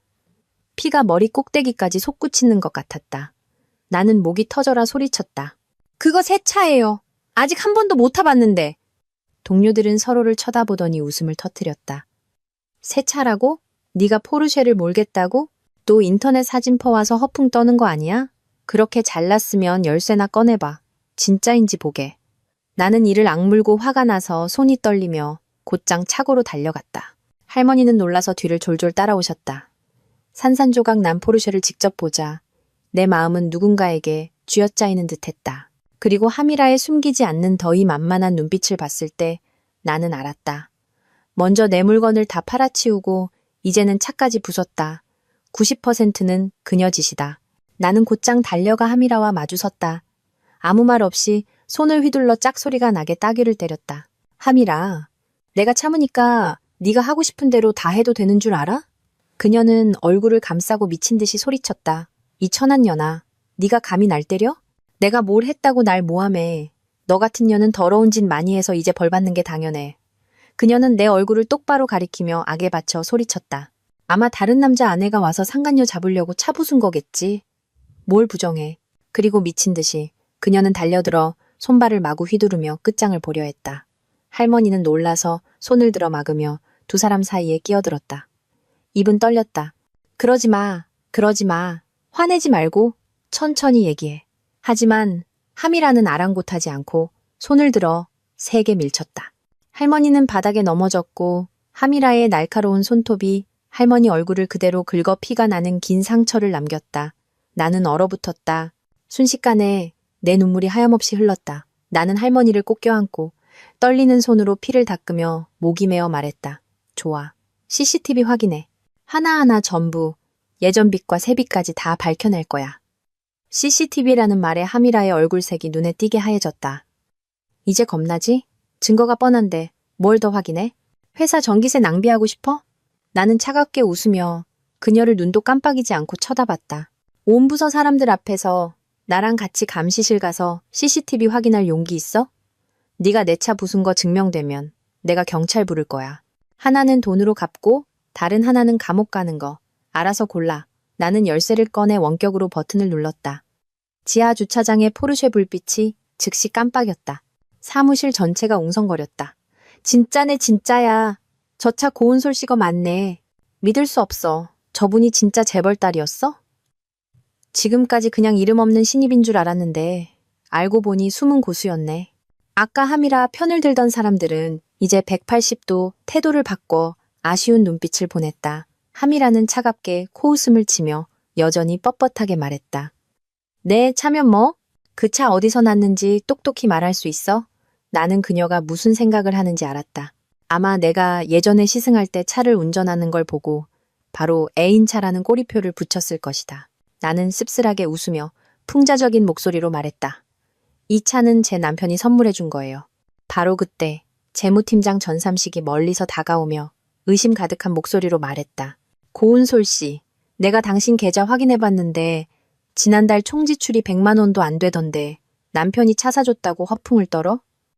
소설 쓰는 줄 아나. 나는 살짝 미간을 찌푸렸다. 입꼬리가 차갑게 올라갔다. 이 코미디도 이제 끝날 때가 됐군. 이제 회사가 직원 개인 계좌를 마음대로 확인할 수 있게 됐나? 전삼식은 뚱뚱한 몸을 흔들며 경멸적인 눈빛으로 나를 위아래로 훑었다. 목소리에는 도발적인 냄새가 풍겼다. 내가 된다면 되는 거지. 네가 뭘 할 수 있는데? 좋아. 아주 좋아. 탐욕스럽고 멍청한 자가 손에 쥔 권력이 전부인 줄 아는군. 나는 휴대폰을 꺼내 무심하게 번호를 눌렀다. 감정 없는 목소리로 한 글자 한 글자 칼처럼 또렷하게 말했다. 10분 줄게. 회사 지하 주차장에 나타나. 안 그러면 내가 돌변해도 원망하지 마. 전화를 끊자마자 전삼식은 피식 웃었다. 누굴 부르든 소용없어. 내 아내를 건드렸으면 무사할 생각 마. 옆에 있던 함이라도 입꼬리를 올리며 날카롭고 신랄한 목소리로 말했다. 그 차 어떤 애인이 선물해 준 거 아니야? 내가 모를 줄 알아? 너 같은 더러운 년이 감히 자랑질을 해? 내가 부순 거야 어쩔래? 마침내 자기 입으로 인정했다. 하지만 나를 정말 놀라게 한 것은 그 일이 아니라 함이라와 전삼식이 부부라는 사실이었다. 갑자기 모든 것이 대낮의 빛처럼 명확해졌다. 전삼식은 한 달 전에 재무팀장으로 승진했다. 그때부터 회사 전체의 지출 절차가 비정상적으로 빡빡해지고 비합리적으로 삭감되고 직원들을 값싼 호텔에 묵게 했다. 보너스는 쥐꼬리만큼 주면서 누군가는 왕처럼 살았다. 나와 차도진이 함께 세운 회사인데 이 두 놈이 감히 안에서 소굴을 만들어 조종하고 있었다니. 나는 차갑게 웃었다. 칼날처럼 날카로운 눈빛으로 정의를 가장한 두 사람을 훑었다. 연기 잘하네. 근데 아쉽게도 연극은 이제 끝났어.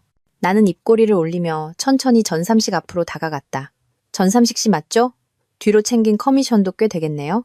그의 뚱뚱한 얼굴이 순간 멈칫했고 눈에는 당황한 기색이 스쳤지만 금세 고개를 쳐들고 거칠게 쏘아붙였다. 무슨 헛소리야? 모함하려는 거야? 내가 널 당장 해고시킬 수 있다는 거 몰라? 옆에 있던 한 동료가 조심스럽게 내 소매를 잡아당기며 떨리는 목소리로 속삭였다. 은솔 씨, 그만하고 하 팀장님한테 사과 한마디 하고 끝내. 요즘 취직하기 힘들어. 저 사람들 건드리지 마. 나는 곁눈질로 쳐다봤다. 입꼬리가 살짝 올라갔다. 웃음이 아니라 비웃음이었다. 내 구역에서 내가 감히 못 건드릴 사람이 있다고? 나는 눈썹을 치켜 올리며 차가운 눈으로 전삼식을 똑바로 쳐다봤다. 그럼 당신이 날 어떻게 해고하는지 한번 보자고. 바로 다음 순간 대표이사 비서인 김 비서가 숨을 헐떡이며 들어와 내 앞에 서서 90도로 허리를 숙이며 극도로 공손한 목소리로 말했다. 사모님, 제가 늦었습니다. 죄송합니다. 사무실 전체가 즉시 죽은 듯이 고요해졌다. 누구도 대표이사 비서가 사모님이라고 부르는 사람이 고운 소릴 줄은 상상도 못했다. 아침부터 온 부서에 둘러싸여 욕을 먹던 바로 그 여자. 그리고 게임은 이제 막 시작되었다. 김 비서가 나타나자마자 하미라의 눈이 금을 발견한 듯 빛나며 즉시 앞으로 나서서 말을 가로챘다.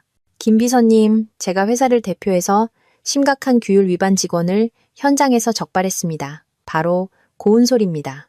돈 때문에 온갖 수단을 다 써서 회사 이미지를 실추시켰습니다. 전삼식도 끼어들어 정의로운 척 소리쳤다. 조사할 필요도 없어요. 마침 잘 오셨습니다. 이번 달 월급 주지 말고 짐 싸서 당장 내보내라고 건의합니다. 덮어씌우고 모함하는 말투, 전형적인 소인배의 수법이었다. 두 부부는 수십 번은 연기한 듯 완벽하게 호흡을 맞췄다. 사무실 전체는 여전히 조용했다. 아무도 감히 입을 열지 못했다. 분명히 이 부부는 남을 밟고 사는데 익숙해져 있었다. 하지만 바로 그때 김 비서가 책상을 쾅 하고 내리치며 천둥 같은 목소리로 소리쳤다. 다들 입 닥쳐. 하미라와 전삼식은 얼어붙었고 멍한 표정을 지었다. 김 비서님, 제가 뭘 잘못 말했나요? 하미라가 더듬거렸다. 김 비서는 뒤돌아서 다시 한번 고개를 숙이며 극도로 공손한 목소리로 말했다. 사모님 그리고 어머님 정말 죄송합니다. 두 분께서 이런 수모를 겪게 해드려서. 사모님, 어머님이라는 말이 또렷하게 울려 퍼지자 회의실 전체가 터질 듯했다. 하미라는 망치로 머리를 맞은 듯 눈을 동그랗게 떴다. 사모님이라니요? 김 비서님, 사람 잘못 보셨어요. 저 여자가 어떻게 사모님일 수 있어요? 그녀는 미친 사람처럼 소리치며 손을 휘저었다. 정말이에요. 저 여자가 어떤 인간인지 제가 모를 것 같아요? 돈 때문에 무슨 짓이든 하고 신분까지 위조하는 거 아니에요? 김 비서는 그녀를 쳐다보지도 않았다. 전삼식도 당황하기 시작하며 하미라의 손을 급히 잡아당기며 으르렁거렸다. 입 닥쳐. 더 말하지 마. 저분 진짜 대표님 아내 맞아. 분위기는 죽음처럼 고요했다. 그는 나를 돌아보더니 즉시 얼굴색을 바꾸고 허리를 굽히며 비굴할 정도로 아첨하는 미소를 지었다. 사모님, 아까는 정말 실수가 있었습니다. 부디 너그러이 용서해 주시고 저 같은 천한 놈은 신경 쓰지 말아 주십시오. 나는 그를 똑바로 쳐다봤다. 눈띠에는 차가움과 경멸만이 남아 있었다. 너 같은 인간은 내가 용서라는 말을 입에 담을 가치도 없어. 함이라는 돌처럼 서 있었고 얼굴은 핏기 하나 없이 하얘졌다. 말도 안 돼. 분명히 저 여자가 애인한테서 차받는 거 봤어. 바로 그때 단단한 팔이 뒤에서 내 허리를 감쌌다. 익숙하고 낮고 무게감 있는 목소리가 귓가에 울렸다. 은솔아, 나보고 싶었어? 나는 즉시 그의 손을 뿌리치고 화가 나서 쳐다보기도 싫었다. 차도진, 너 지금까지 어디 있었어? 내가 화내는 것을 보고 그는 멈칫했고 얼굴도 어두워졌다. 그는 김 비서에게 돌아서서 얼음장처럼 차가운 목소리로 물었다. 우리 할머니가 왜 여기 계셔? 나는 흥소리를 내며 아무도 말하기 전에 사건의 전말을 하나도 빠짐없이 이야기했다. 차도진의 얼굴에 점차 차갑고 침착하고 날카로우며 치명적으로 위험한 살기가 서렸다. 전삼식과 함이라는 감히 고개를 들지 못했고 두 사람의 얼굴은 종이처럼 하얗게 질렸으며 땀은 비 오듯 쏟아졌다. 바로 그때 구급차가 도착했다.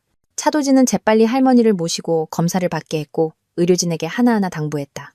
일이 끝나자 그는 돌아와 어두운 눈빛으로 두 사람을 똑바로 쳐다봤다. 간도 크군. 감히 내 아내와 할머니까지 건드려? 함이라는 온몸을 떨며 입술이 파래져 더듬거렸다. 대표님. 이분이 대표님 할머니셨어요? 저는 고은솔 씨 할머니인 줄 알고 말이 채 끝나기도 전에 자기가 얼마나 어리석었는지 깨달았다. 그녀는 즉시 목소리를 바꿔 당황하며 말했다. 아니요, 제 말은 제가 잘못했어요. 제가 틀렸어요. 그녀는 온몸을 떨며 쓰러질 듯 했다. 차도진은 차가운 얼굴로 단호하게 명령했다. 해고해. 직위를 남용해 동료를 괴롭히고 내 아내 차를 부수고 우리 할머니를 다치게 한 인간. 이런 인간은 이 회사에 존재할 자격이 없어. 꺼지기 전에 부서진 포르쉐 값은 다 갚고 가. 함이라는 즉시 눈이 붉어지며 눈물이 봇물 터지듯 쏟아졌다. 대표님, 제발요. 그냥 오해였어요. 제발 제 설명 좀 들어주세요. 아무도 대꾸하지 않았다. 김 비서는 일처리가 매우 빨랐다. 5분도 안 되어 해고 통지서를 인쇄해 그녀 앞에 놓았다. 함이라는 겁에 질려 고개를 세차게 저으며 떨리는 손으로 말했다. 아니, 안 돼요. 저 증거 있어요. 제가 고은솔 씨가 다른 남자랑 호텔 들어가는 거 봤어요. 진짜예요. 맹세해요. 그녀는 휴대폰을 꺼내 떨면서 들어보였다. 여기 보세요. 증거예요. 나는 살짝 웃었다. 그 증거라는 걸 보고 내가 비웃지 않게 하는 게 좋을 거야. 그날 제가 우연히 지나가다가 함이라는 힘주어 변명했다. 마침 고은솔 씨가 호텔에 들어가는 걸 봤어요. 얼마 안 가서 롤스로이스에서 한 남자가 내려서 바로 그녀 방으로 들어갔어요. 세부 사항이 마치 드라마 대본처럼 명확한데 감히 우연이라고 말하다니. 나는 속으로 차갑게 웃었다. 명백히 의도적인 미행이었다. 그 호텔은 1박에 100만 원인데 그날 밤 이후로 고은솔 씨는 온 부서가 2달 동안 머리를 싸매도 못단 계약을 바로 따냈어요. 그 후에는 가방, 보석 선물도 받았고요. 다 제가 수거해서 회사에 반납했어요. 대표님, 제가 아니었으면 언제 바람 맞았는지도 몰랐을 거예요. 전 다 회사를 위해서 한 일이라고요. 그녀는 마치 물에 빠진 사람이 지푸라기라도 잡는 심정으로 어떻게든 상황을 만회하려는 희망을 품고 점점 더 빠르게 말했다. 차도진의 표정은 여전히 어두웠고 화가 난 건지 웃는 건지 알 수 없었다. 갑자기 짝! 하는 소리와 함께 하미라의 뺨에 따귀가 나라와 사무실 전체에 울려 퍼졌다. 전삼식이었다. 그는 미친 듯이 자기 아내를 때렸고 5 손가락 자국이 뺨에 선명하게 남았다. 입 닥쳐! 감히 사모님을 끌어들여? 차도진이 천천히 눈썹을 치켜 올렸다. 한마디만 더 모함하면 바로 변호사 부를 거야. 그는 차가운 목소리로 선언했다. 그날 밤 호텔에 내 아내와 함께 있었던 건 바로 나야. 가방, 보석, 차 전부 내가 사서 선물한 거고 내 입만 열면 불륜남 애인이라고 하는데 누구를 말하는 거지? 함이라는 마치 온 세상이 무너지는 듯했다. 그녀는 눈을 동그랗게 뜨고 목이 막혀 죽을 것처럼 떨리는 목소리로 말했다. 뭐라고요? 나는 어깨를 으쓱하며 마치 일상적인 이야기를 하듯 태연하게 말했다. 팀장님이랑 전삼식 씨가 출장 숙소 기준을 1박에 1만 원으로 내리지 않았으면 제가 호텔을 바꿀 일도 없었겠죠. 예전 기준인 10만 원은 괜찮았어요. 아무도 불만 없었고요. 하지만 그 싸구려 더러운 모텔은 죄송하지만 전 들어가지도 못해요. 자는 건 말할 것도 없고요. 나는 김 비서를 돌아보며 차갑고 단호한 목소리로 말했다. 출장비 삭감 건 전체 조사에서 누가 지시했는지 확인해 주세요. 차 부수고 개인 물건 판 거 피해액 하나하나 다 합산해 주세요. 시가대로 보상받고 싶으니까요. 게임은 끝났어요. 이제 계산할 시간이에요. 고소할 건 고소하고 소송할 건 소송하고 감옥 갈 사람은 몇 년 시원하게 살다 오시죠. 함이라, 내가 말했잖아. 예전 빚, 새 빚, 오늘 한꺼번에 다 계산할 거라고. 함이라는 털썩 주저앉았다. 얼굴은 창백했고 눈빛은 절망으로 가득 찼다. 쿵! 그녀는 내 발 아래 무릎을 꿇고 목이 메어 울었다. 아니 은솔아, 날 고소하면 안 돼. 내 아들이 곧 수능이야. 네가 지금 날 고소하면 걔 인생은 끝장이야. 공무원 시험도 못 본다고. 그녀는 내 소매를 붙잡고 떨며 흐느꼈다. 네 돈 안 가져갔어. 다 갚을게. 하지만 차랑 가방은 평생 벌어도 못 갚아. 우리 몇 년 동안 동료였잖아. 이번 한 번만 용서해줘. 아무 일 없었던 걸로 해주면 안 될까? 나는 차갑게 그녀의 손을 뿌리쳤다. 혐오스러운 목소리를 숨기지 않았다.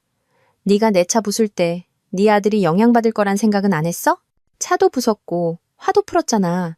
이제 와서 울면서 용서해달라고? 나는 입꼬리를 올리며 얼음장처럼 차갑게 말했다. 늦었어. 아무리 울어도 얼굴은 깨끗해지지 않아. 아, 깜빡할 뻔했네. 넌 내 사진이랑 개인정보도 마음대로 퍼뜨렸지. 그건 아직 계산도 안 했어. 똑똑히 들어, 함이라. 고소해야 할 건 하나도 빠뜨리지 않을 거야. 법원에서 소환장이나 기다려.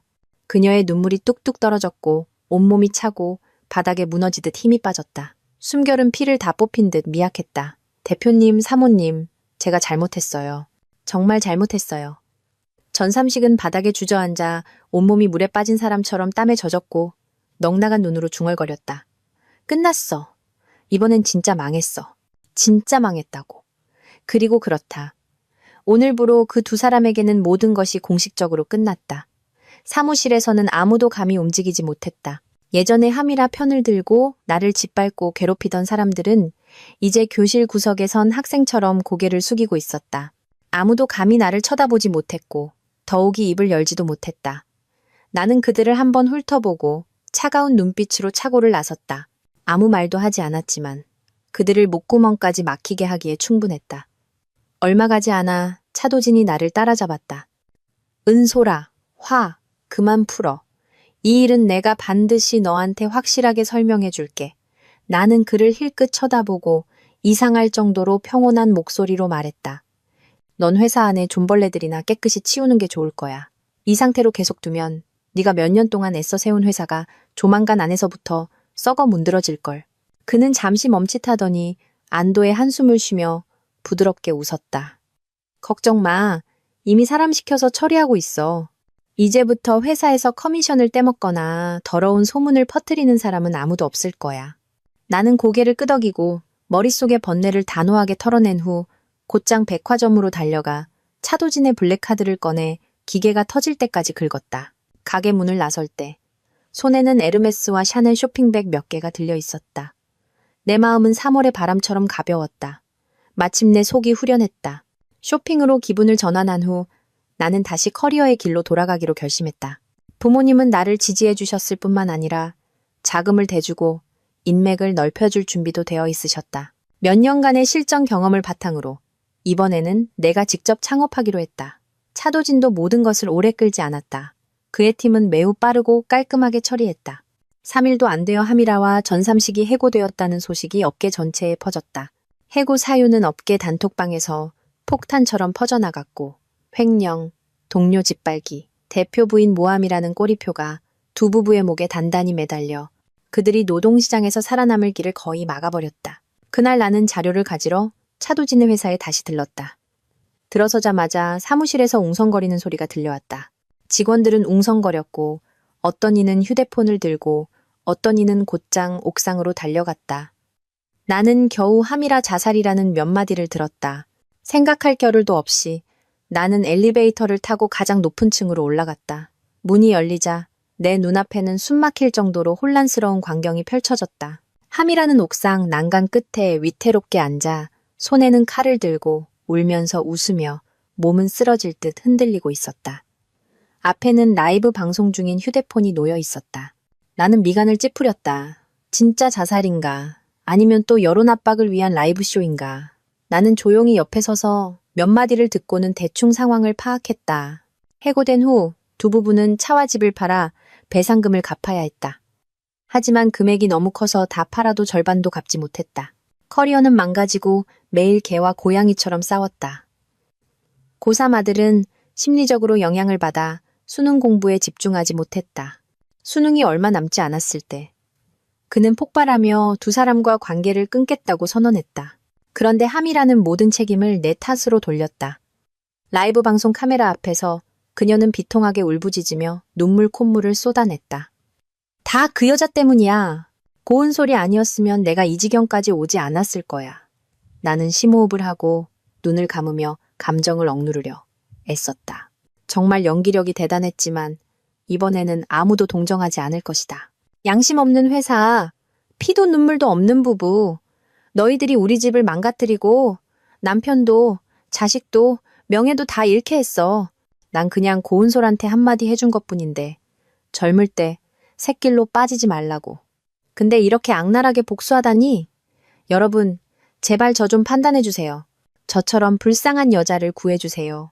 라이브 방송 화면에는 댓글이 본물 터지듯 쏟아졌다. 너무하네.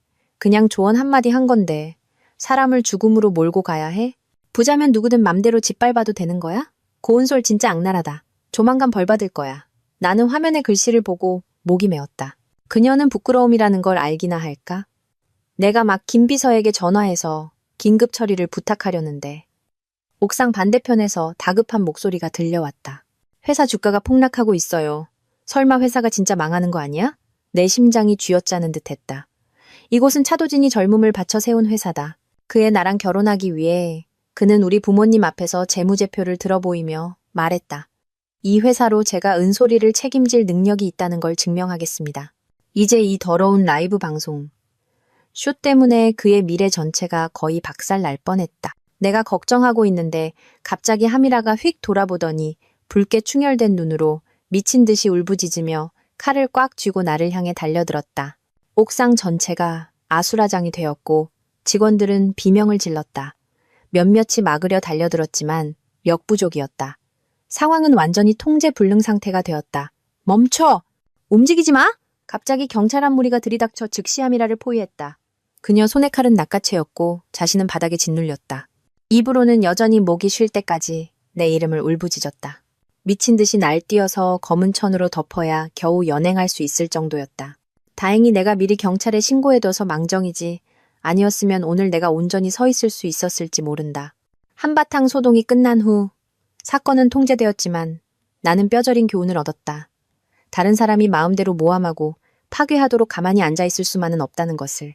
하미라의 라이브 방송이 퍼진 이후 회사 주가는 롤러코스터처럼 계속 폭락했다.